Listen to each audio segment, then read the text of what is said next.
آپ کے اپنے چینل لفظوں کی دنیا میں آپ کا خیر مقدم ہے۔ رمضان المبارک کی مناسبت سے آج جو بات کرنے والے ہیں وہ ہے صدقہ فطر، کہ صدقہ فطر کیا ہے، اس کی ادائیگی کا مقصد کیا ہے، اور صدقہ فطر کے واجب ہونے کی شرائط کیا کیا ہیں،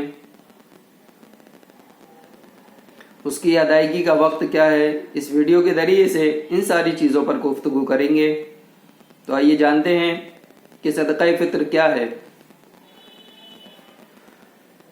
تو صدقہ فطر وہ مالی عبادت ہے جو ہر مسلمان پر رمضان المبارک کے اختتام پر واجب ہوتی ہے،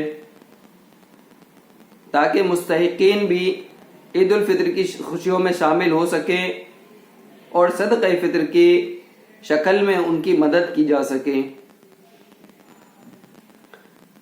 کیونکہ صدقہ فطر کا بنیادی مقصد یہ ہے کہ غریب اور نادر افراد بھی عید کی خوشیوں میں شامل ہو سکیں، اور اس کے علاوہ اس کا دوسرا مقصد یہ ہے کہ یہ روزے میں ہونے والی ممکنہ کوتاہیوں کا کفارہ بھی ہے۔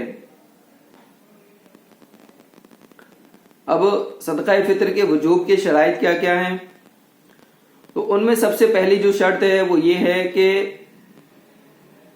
مسلمان ہونا، یعنی ایک مسلمان کے اوپر ہی صدقہ فطر واجب ہوگا۔ ان میں سے دوسرا ہے صاحب استطاعت ہونا، یعنی بنیادی ضروریات کے علاوہ زائد مال رکھنا، اور عید الفطر کے دن سورج کے طلوع ہونے تک زندہ ہونا۔ اگر کوئی ایسا شخص ہے جو سورج کے طلوع ہونے کے بعد انتقال کر گیا بیماری کی وجہ سے، تو اب اس کے صاحب خانہ جو ہوں گے ان کے اوپر اس کا صدقہ فطر ادا کرنا ضروری ہوگا۔ اور اس کے برعکس کوئی ایسا شخص تھا جو سورج کے طلوع ہونے سے پہلے انتقال کر گیا، تو اس کا صدقہ فطر ادا نہیں کیا جائے گا۔ اب صدقہ فطر کا ادا کرنے کا وقت کیا ہوگا؟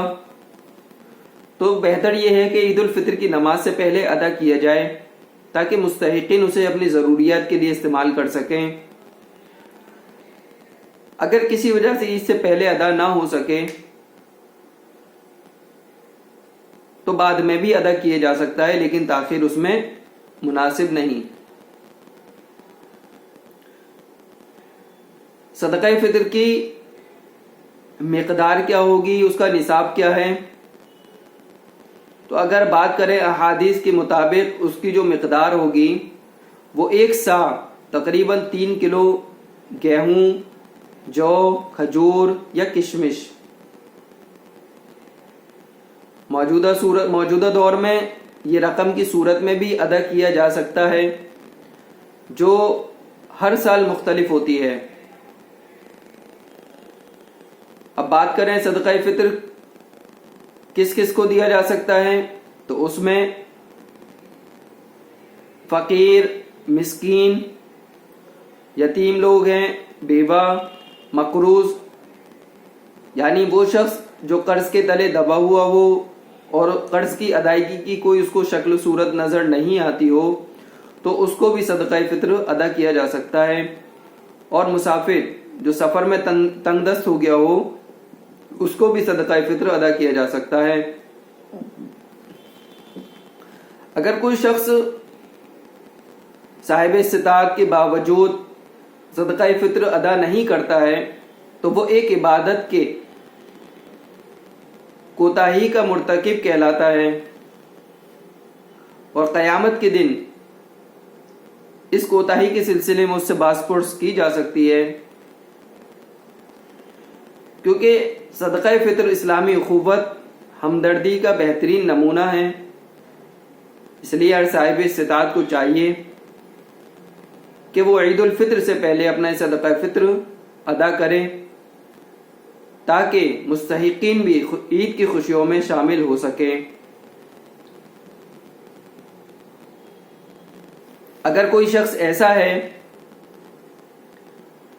کہ اس نے ایک آدمی کا صدقہ الگ الگ فقیروں میں بانٹ دیا، اور دوسری صورت میں ایک آدمی کا صدقہ اس نے ایک فقیر کو دے دیا، تو ایسا کرنا دونوں صورتوں میں درست ہے۔ اور اس کے مخالف کسی شخص نے کئی آدمیوں کا صدقہ ایک آدمی کو دے دیا تو بھی یہ درست ہے کہ ہم الگ الگ فقیروں میں بھی بانٹ سکتے ہیں اور اپنا صدقہ ایک فقیر کو بھی دے سکتے ہیں۔ اس سے فائدہ یہ ہوگا کہ اگر ایک فقیر کو دیا جائے گا تو ہو سکتا ہے کہ وہ اپنی ضروریات کو پوری کر سکے، اور جو عید کا تقاضا ہے، یعنی جو عید کا تقاضا ہے خوشیوں کا، ان خوشیوں میں وہ شامل ہو سکے۔ اللہ تعالیٰ سے دعا کریں کہ اللہ تعالیٰ ہماری زندگیوں میں بھی خوشیاں لے کر آئے اور باقی تمام مسلمانوں کی زندگیوں میں خوشی لے کر آئے، اور جو پریشانیاں اور جو مصائب ان کی زندگیوں میں آئے ہوئے ہیں، اللہ تعالیٰ ان تمام مصائب کو، ان تمام مصیبتوں کو دور کر دے۔ والسلام علیکم ورحمۃ اللہ وبرکاتہ۔